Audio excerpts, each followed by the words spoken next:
Hello students, मैं BP Singh आज आपके लिए इसी चैप्टर का एक नेक्स्ट टॉपिक लेके आया हूं जिसमें हम इंडिपेंडेंट वेरिएबल को चेंज करके सॉल्यूशन करेंगे। यदि कोई सेकंड ऑर्डर की इक्वेशन हो तो उसके जो इंडिपेंडेंट वेरिएबल हो उसे हम अगर चेंज कर लें तो वो इक्वेशन सॉल्व हो जाती है। इस टॉपिक का नाम है transformation of the equation by the changing of independent variable. बस ये ध्यान रखना है, चेंज द इंडिपेंडेंट वेरिएबल होगा। राइटर ने अलग अलग कुछ आगे पीछे कर दिया हो तो कोई फर्क नहीं है। अभी डिफरेंशियल इक्वेशन का चैप्टर वही चल रहा है, linear differential equation of second order. ठीक है, आइए तो चैप्टर में इसमें नया टॉपिक है आज और ये लेक्चर 1 है इसका।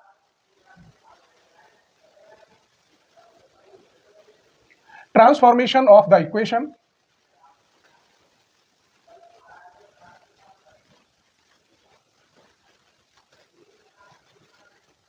of the equation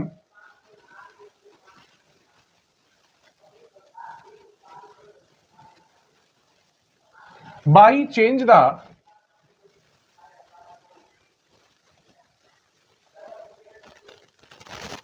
independent variable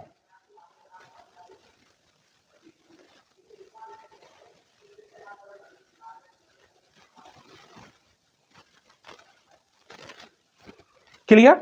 आइए तो अब हम इसकी एक इक्वेशन लिखेंगे सेकंड ऑर्डर की। Let the equation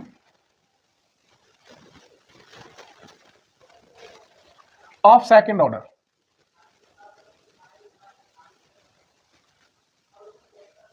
second order की लीनियर डिफरेंशियल इक्वेशन होगी कैसे, d square y upon d x square plus p d y upon d x plus q y equal to r. कोई भी question इस equation से आप compare करेंगे। ठीक है, कंपेयर करने के बाद आपको P इक्वल मिल जाएगा, यहां से Y का कॉफिशिएंट Q इक्वल मिल जाएगा और R भी मिल जाएगा।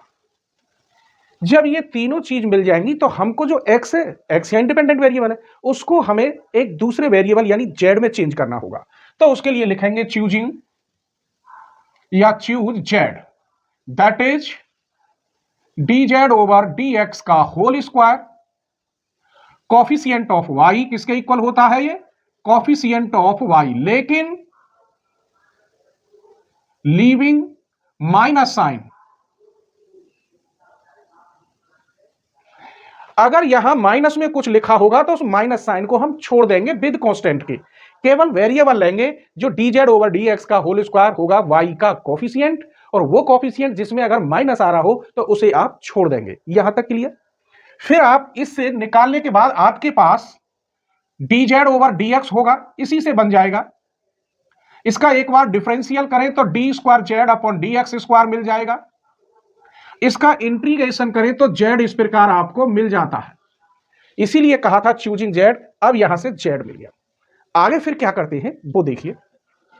फिर आपको निकालना होगा P1 और ये होता है D square z upon d x square. ये गलत कर दिया, अब देखिए ये D square z upon d x square plus के P D Z upon d x upon d Z upon d x का होल स्क्वायर। इससे हमें मिलेगा P1। Q1 किससे मिलेगा, ये Q upon d Z upon d x का whole square. R1 कैसे मिलेगा, R upon d Z upon d x का होल स्क्वायर। इसके बाद आप इक्वेशन बनाएंगे तो क्या लिखेंगे, इट्स सॉल्यूशन, और लिखेंगे d square y upon d z square P1 d y upon d z plus Q1 y equal to R1। ये इक्वेशन बन जाएगी linear differential equation with constant coefficient. यहां से आप ऑक्सिलरी इक्वेशन निकालेंगे, m में चेंज होगा, फैक्टर करेंगे, उसके बेस पर आप आंसर लिखेंगे। अगर ये इक्वेशन आपको नहीं पता तो आप सर्च करेंगे linear differential equation with constant coefficient, BSc math Aligarh, channel का नाम जोड़ देंगे। क्लियर।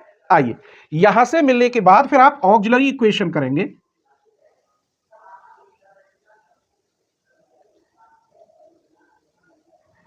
ऑक्सिलरी इक्वेशन से फैक्टर, तो यहां से कंप्लीमेंट्री फंक्शन निकलेगा, पार्टिक्यूलर इंटीग्रेशन भी यहां से निकलेगा, फिर y बराबर होगा CF प्लस PI। इस आंसर में इस z को रख देंगे, क्योंकि यहां z में आएगा तो z की जगह पे जो वैल्यू आएगी उसे इस आंसर में आप रख देंगे, या ऐसे लिख देंगे वेयर z इक्वल, जो वैल्यू आए वो यहां इसके पास रख देंगे। जो बातें मैंने आपको बताई है मेरे बच्चों, वही सेम यूज होंगी। देखिए क्वेश्चन नंबर 1, इसमें हम आपको 2 से 3 क्वेश्चन कराने वाले हैं। लेक्चर 2 में इसी टॉपिक के हम 3 लेक्चर लेके आ रहे हैं। लेक्चर 2 में कौन कौन से इंपॉर्टेंट क्वेश्चन होंगे वो बताएंगे, और लेक्चर 3 में कौन कौन से इंपॉर्टेंट क्वेश्चन होंगे वो भी बताएंगे। ठीक है, आइए तो क्वेश्चन नंबर 1 देखते हैं। Question number 1, solve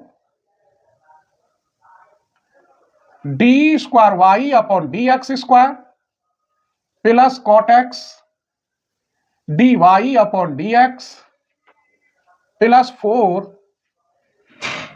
cosec square x into y equal to 0। इससे कंपेयर करके P और Q और R निकालेंगे। तो dy अपॉन dx का कोफिशिएंट P है, और यहां P इक्वल क्या होगा कंपेयर करने पर cot x।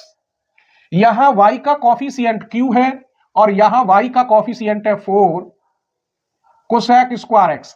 यहां RHS में R है, और यहां R की जगह पर क्या है 0। हर क्वेश्चन को मेरे बच्चे, लेकिन ये तभी यूज होगा फॉर्मूला जब वो ऐसे लिख दे चेंज द इंडिपेंडेंट वेरिएबल। ठीक है, नहीं लिखता है तो जो पीछे मैंने फॉर्मूले बताए हैं इस चैप्टर के सारे लेक्चरों में वो सब यूज हो सकते हैं। आइए सबसे पहले z चूज करोगे,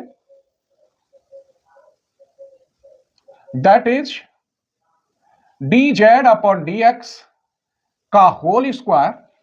लिखा था कोफिशिएंट ऑफ y का कोफिशिएंट, लेकिन माइनस साइन को, तो माइनस तो इसमें है नहीं, सिर्फ बचा 4 कोसेक स्क्वायर x।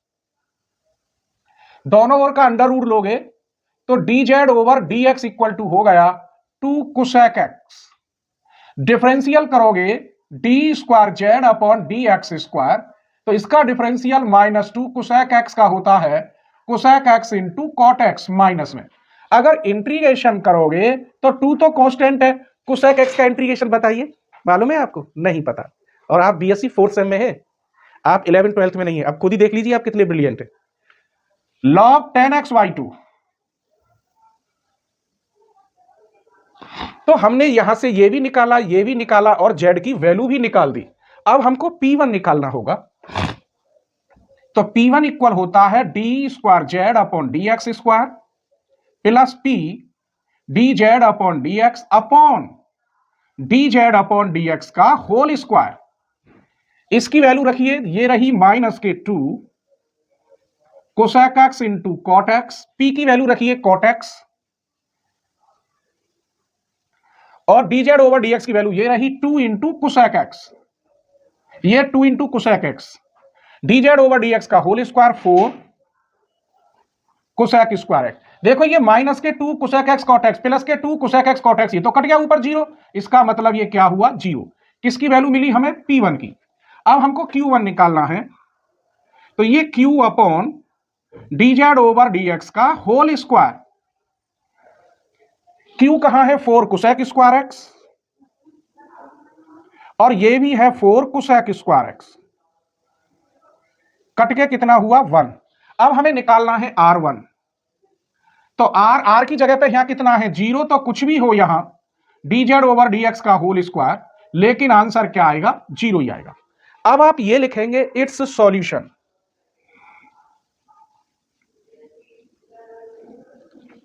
तो d square y upon dz square plus P1 dy upon dz plus Q1 y equal to R1।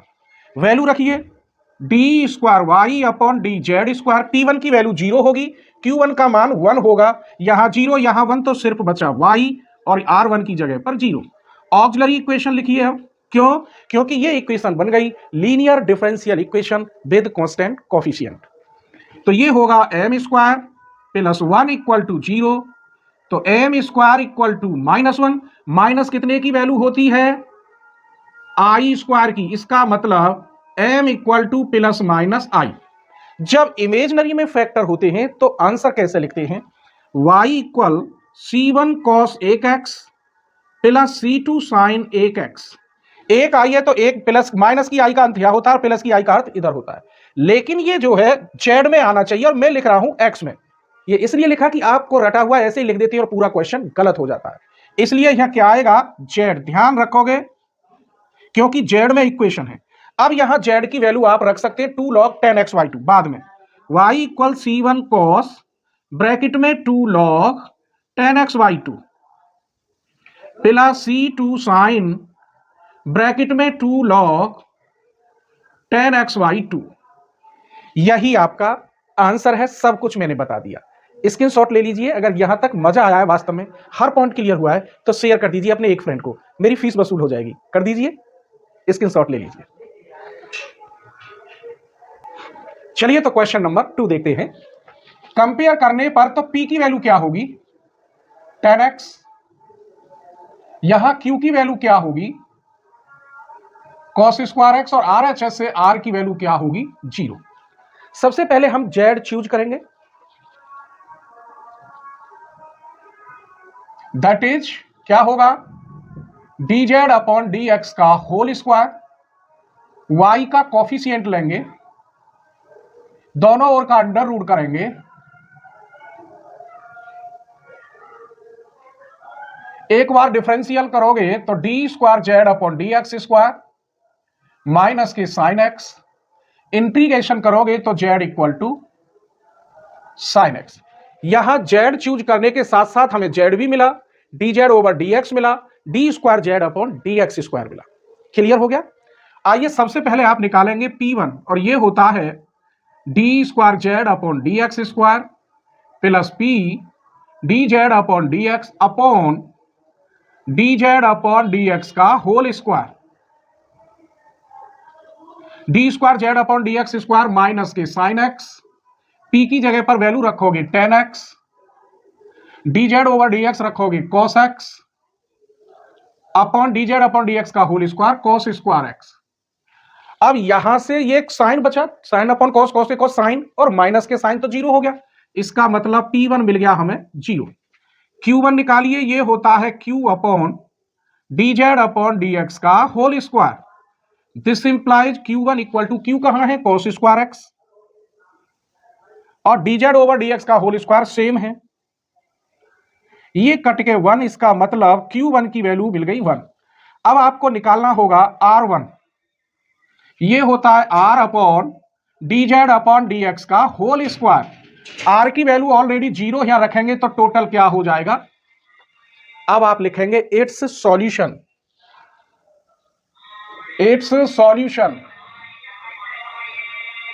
तो d² upon dz² plus P1 dy/dz plus Q1y equal to R1, d² upon dz², P1 की value 0, Q1 की 1, यहां रखेंगे 0, यहां रखेंगे 1 into y, यहां रखेंगे already 0, तो d² अपॉन dz² प्लस के y इक्वल टू 0।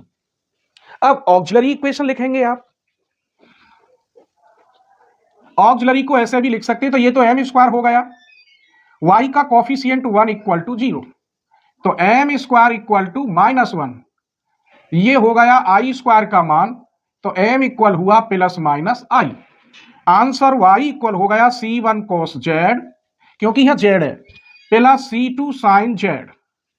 अब यहां z की वैल्यू रखेंगे, z इक्वल आया है sin x, तो C1 cos ब्रैकेट में sin x plus C2 sin bracket में sin x, यही आंसर है। तो यहां तक आपको कैसा लगा, एक कमेंट जरूर करना।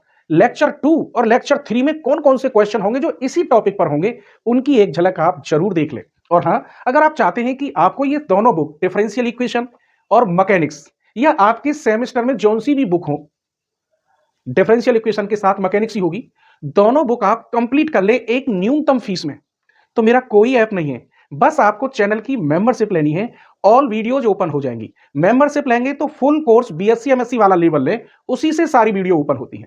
ये नहीं है कि आप छोटा लेवल ले लें तो वीडियो ओपन नहीं होंगी, ठीक है। और कंप्लीट बुक कर लेंगे आप, मात्र 1 महीने की रिचार्ज की फीस है वहां पर, जैसे 1 महीने में रिचार्ज करते हैं ना, उतनी फीस आप देकर दोनों बुक कंप्लीट कर लेंगे, पूरा मजा आएगा। स्क्रीनशॉट ले लीजिए। तो लेक्चर 2 और लेक्चर 3 में हमने टॉप मोस्ट क्वेश्चन कौन कौन से दिए हैं वो देख लीजिए। ये लेक्चर 2 में मिलेंगे क्वेश्चन नंबर 6 तक, सभी टॉप क्वेश्चन हैं, 100% लॉन्ग क्वेश्चन में हर साल आते हैं, इंपॉर्टेंट है। ये एक ही लेक्चर में नहीं आ रहे थे इसलिए 2 लेक्चर डिवाइड किए। लेक्चर 3 में फिर ये 4 क्वेश्चन दिए हैं मैंने, क्योंकि मैं 3 राइटर की बुक लेके चलता हूं कि आपका कोई भी क्वेश्चन एग्जाम से छूटने ना पाए, 100% सारे क्वेश्चन मेरी वीडियो से मिले, तभी तो मुझे खुशी होती है। स्क्रीनशॉट ले लीजिए।